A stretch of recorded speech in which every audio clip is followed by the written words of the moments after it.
Hi, WT with Maughn Home Inspection Services, and as you can see, I'm sitting on a roof. The reason I'm sitting up here is this is actually my roof. It's not a stranger's roof or anything.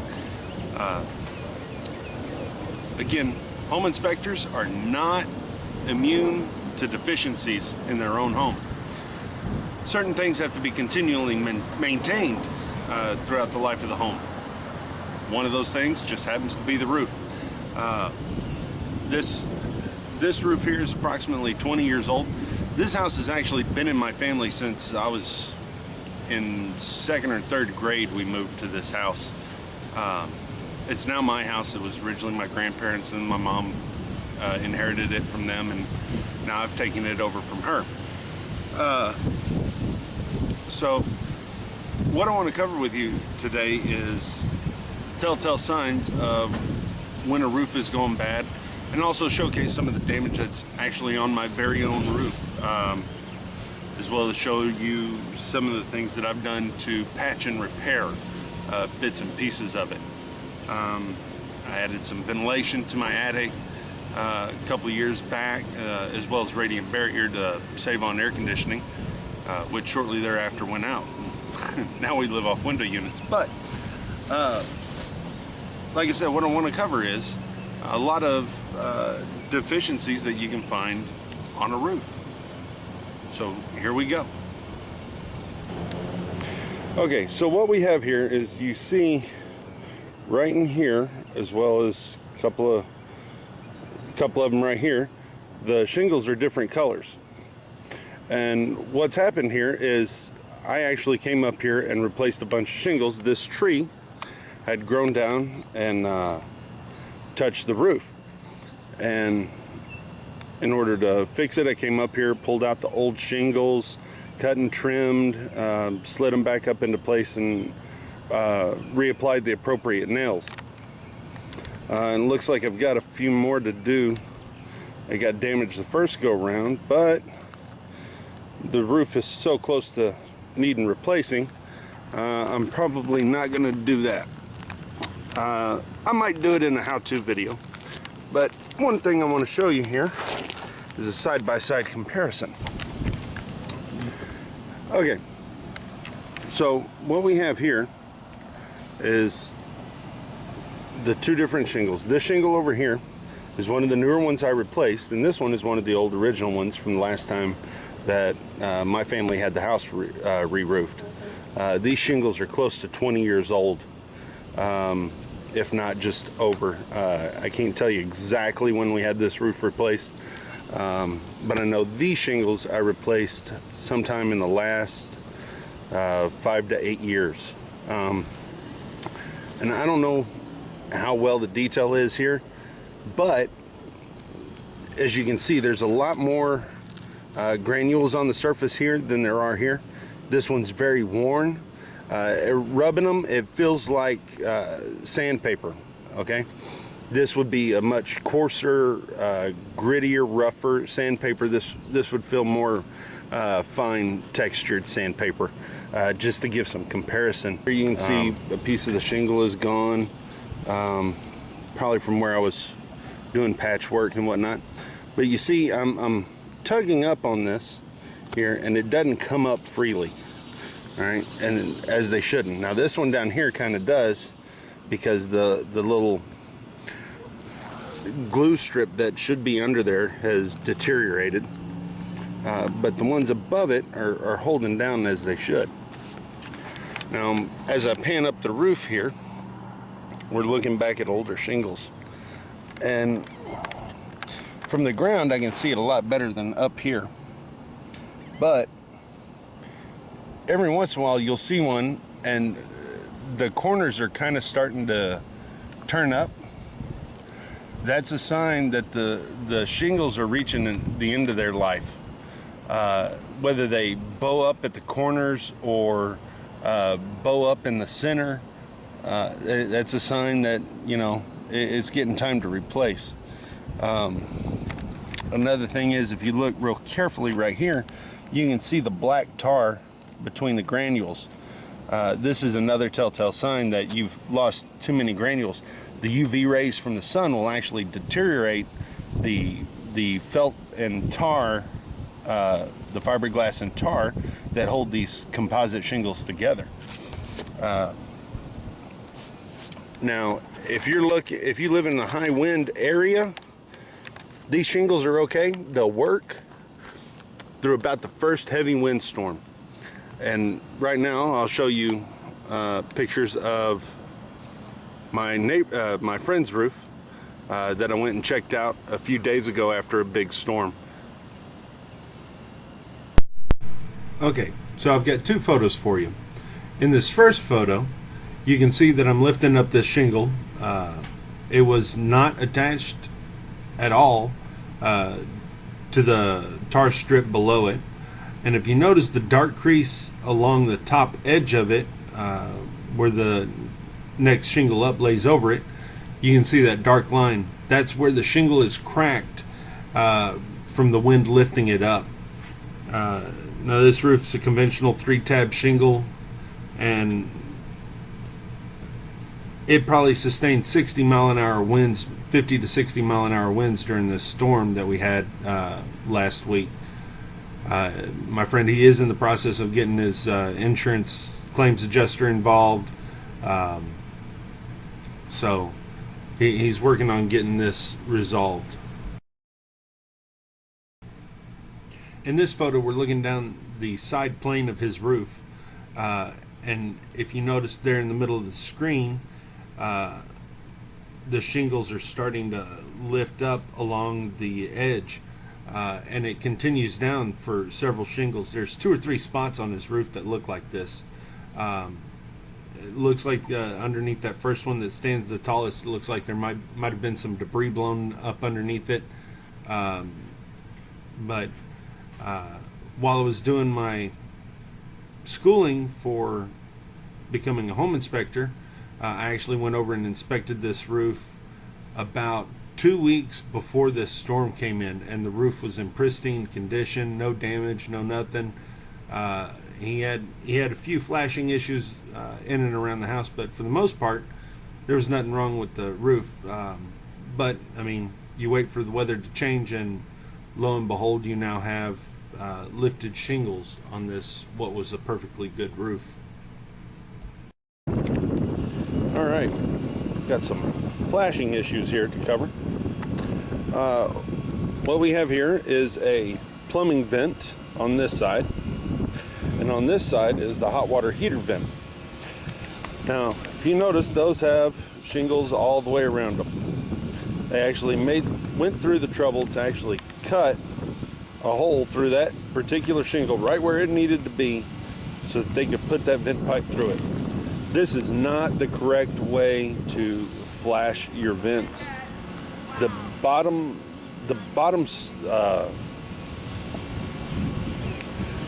edge should be exposed like this over here. This is my turbine vent up here, and as you can see, the flashing down here at the bottom is exposed. It's not nailed or anything. The top edge of it is caulked and sealed, or well, was. I need to reseal it. And this is how your flashing should be on your roof. I'll pan over here. You can see the one I installed. But this is how flashing, your shingle should be around flashing through penetrations in your roof. This one is done wrong.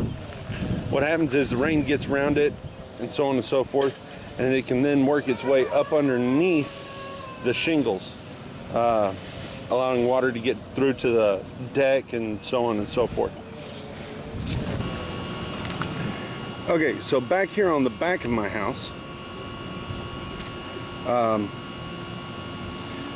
don't know how well you can see it, but right up here where the ridge turns, if you follow it down with your eyes, you can see a hump in the roof.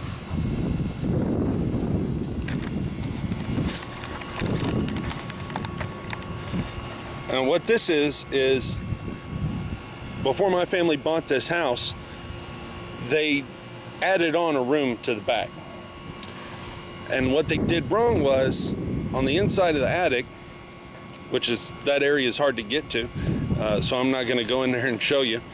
But what they did here is they built the framing to the roof of the add-on directly onto the decking of, it all got nailed to the original decking of the old house, the old roof. And you can't do that. Joists have to touch other joists and other structure members. They cannot be nailed through the decking itself. So that's a major no-no. Once again, deficiencies in my own home. Here's something I just noticed. It's been a minute since I've been up here on my own roof, so forgive me. But this is what they call a nail pop.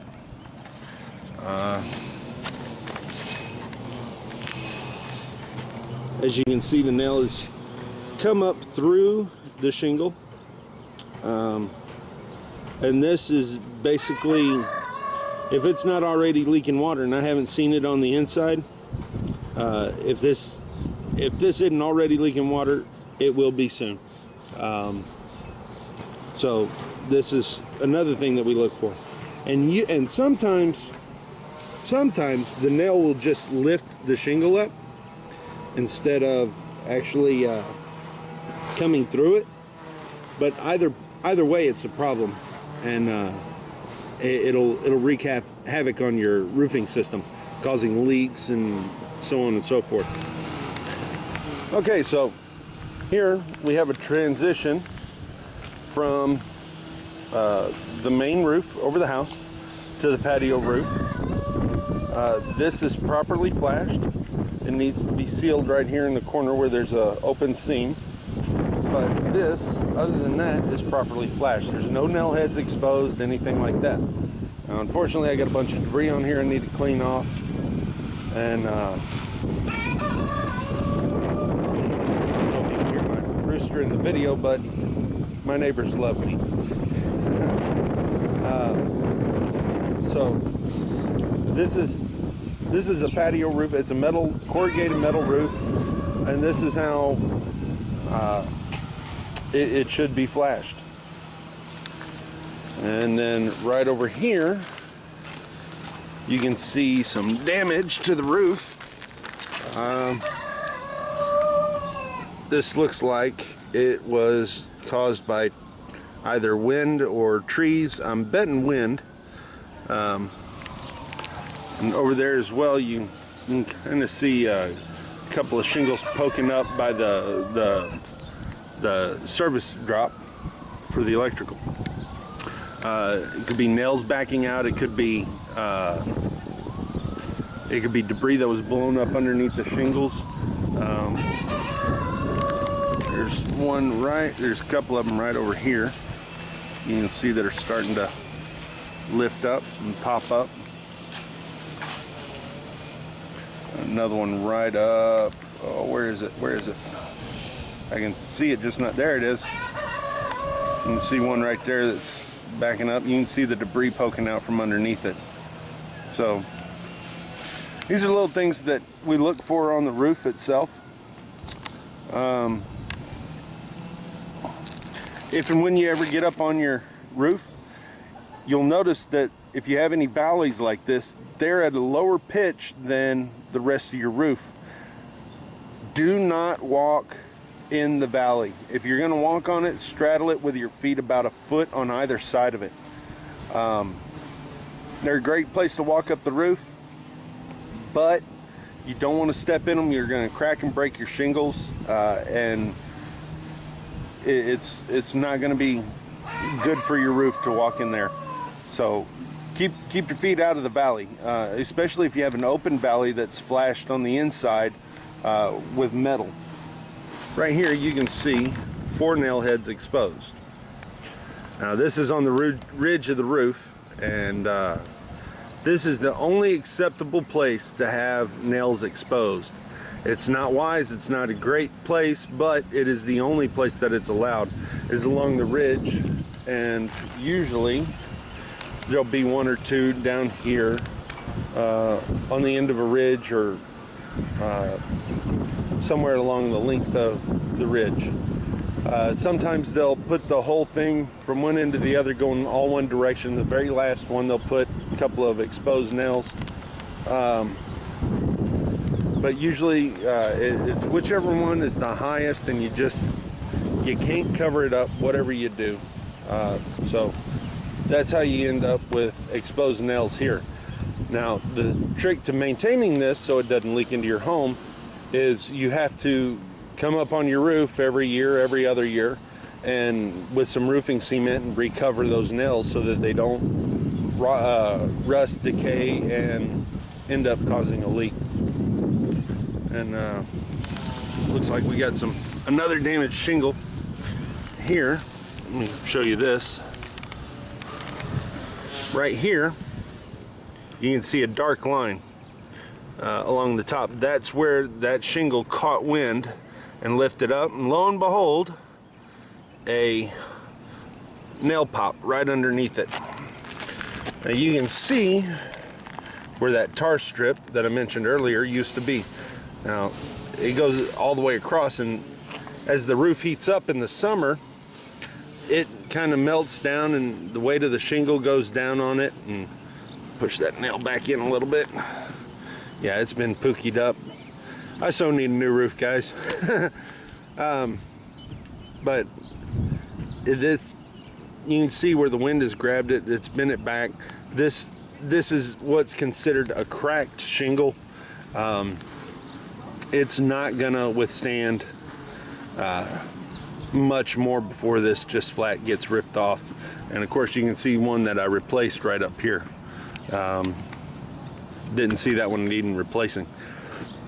So maybe in my next video I'll do a shingle replacement video for a standard 3-tab shingle. Okay, so real quick, I was talking about wind mitigation as far as your shingles go. This is my neighbor's roof right next door. I'm looking at it from my roof. And these are called dimensional shingles or architectural shingles.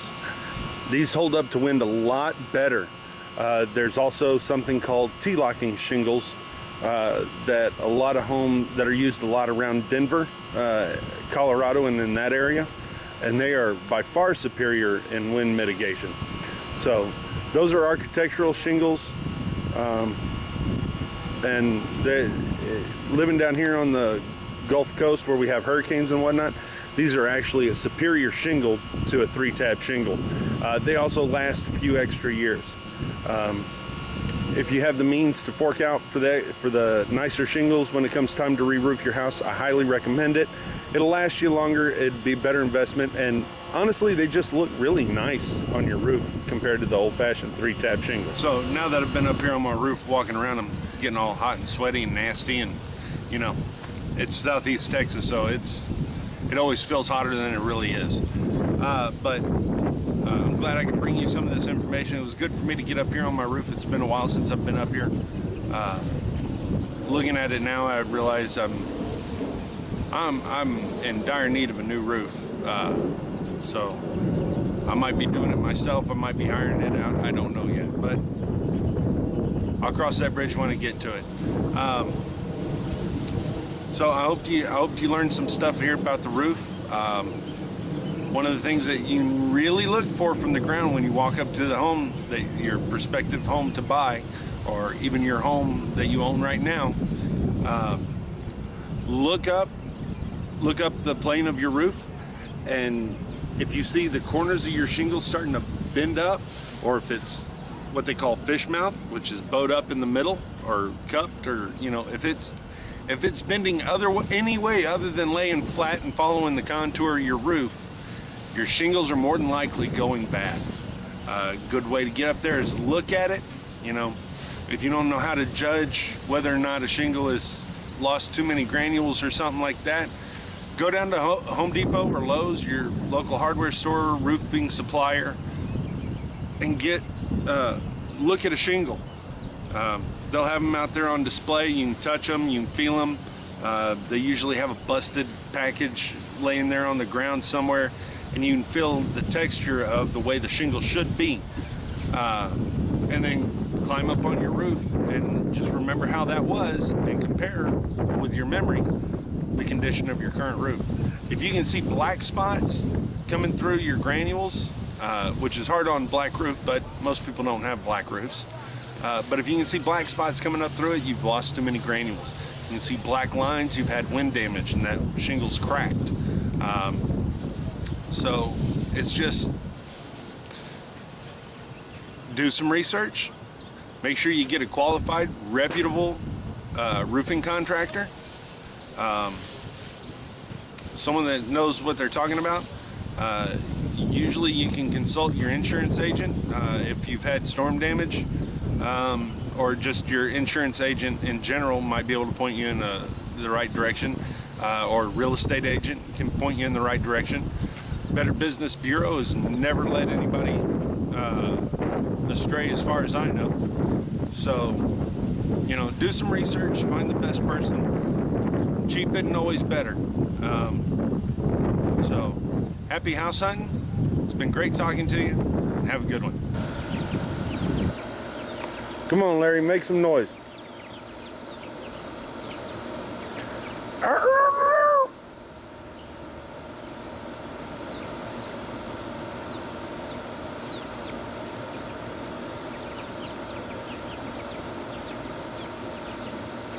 Oh, sure, now you want to be quiet. What, you're camera shy? Come on, Larry, crow for me.